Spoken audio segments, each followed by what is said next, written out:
Today, we're diving into a bold new blueprint for American healthcare. We're looking at an ambitious plan, detailed by Dr. Mehmet Oz, that aims to completely overhaul the system. Everything from how Washington works to what you pay at the pharmacy counter. So how would this actually work? Well, it all rests on four big pillars. First, bringing a founder's approach to government. Second, going head-to-head with high drug prices. Third, sparking an AI revolution in healthcare. And finally, declaring an all-out war on fraud. Okay, first up, let's talk about the core philosophy here. Because this isn't just about tweaking a few policies. It's about changing the entire pace, the entire method of how Washington actually gets things done. The idea is to basically throw out the old playbook, the slow, bureaucratic process that takes forever, and instead bring in a founder's mindset. Think like a tech startup, move fast, act with urgency, and have a mentality to ship product, which in this case means getting results for the American people and fast. So how do you actually do that? Well, there are three main tools in the toolbox. You've got laws from Congress, but we all know that can be a real slog. Then there's rulemaking, but that can get tied up in court for years. But the real key here, the star of the show, is the third lever, the government's power to convene. To just get everyone in a room, use its influence, and force a direct negotiation to get a deal done quickly. And this is where the strategy gets really interesting. The idea isn't to actually go in swinging with crowbars and baseball bats. It's about showing the industry that you have them. You build up the pressure, you draft the tough regulations, and you make it clear you're serious. That alone is often enough to get everyone to the table to make a deal. All right, let's see how this whole approach applies in the real world. And what better place to start than with an issue that hits almost every American family: the ridiculously high cost of prescription drugs. Just look at the new GLP-1 drugs, the ones everyone's talking about for weight loss. They're being called miracle drugs. But for a lot of folks paying cash, you're looking at a jaw-dropping $1,200 a month. That's not a price tag, that's a barrier. So, using that baseball bat negotiating power, the plan is to slash that price. The target? A new starting point of around $200. I mean, that's a complete game changer. It takes these medications from an impossible luxury to something people can actually afford. Now, the philosophy here is really important. Bend but don't break. The source is clear. You have to push the pharmaceutical industry to be reasonable on price. But you can't push so hard that you stifle the very innovation that creates these life-saving drugs in the first place. It's a delicate balance. And this leads to a really crucial shift in thinking. The idea is to stop looking at healthcare spending as just an expense, a cost on a spreadsheet. Instead, we need to see it as an investment in the nation's productivity and our economic future. And if you're wondering what the return on that investment could be, get this. The analysis suggests that if better health allows the average American to work for just one single additional year, that alone is worth $3 trillion to the U.S. economy.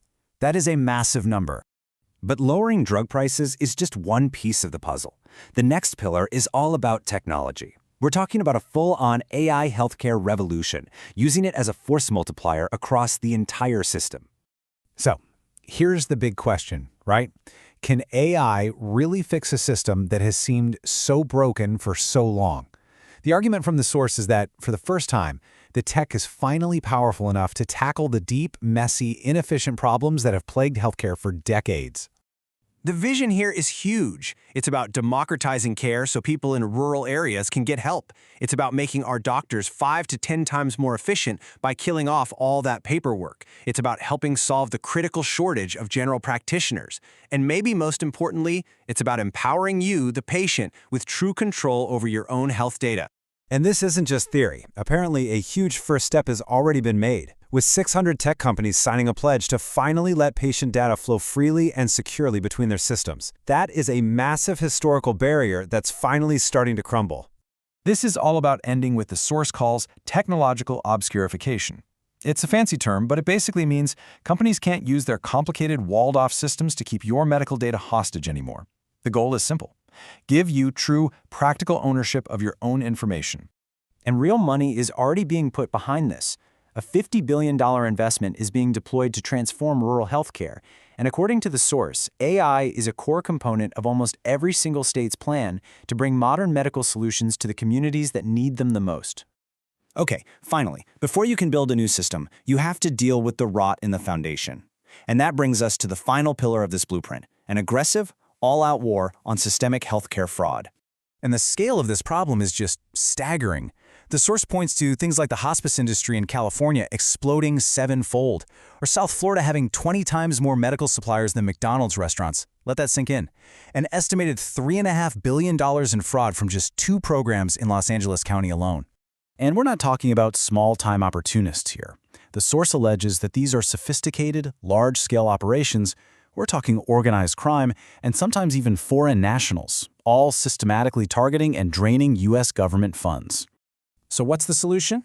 Well, it's an incredibly aggressive strategy, and it's summed up by this motto: cancel all the cards. This means you stop all the recurring payments and force every single provider to re-verify from ground zero that they are actually delivering the services they're billing for. This is part of a multi-pronged attack designed to just turn off the money spigot. It includes putting a freeze on new providers in fraud hotspots, cutting off funds to states that don't police the issue, and empowering whistleblowers to come forward and report abuse. And this all brings us to the final provocative thought from the source.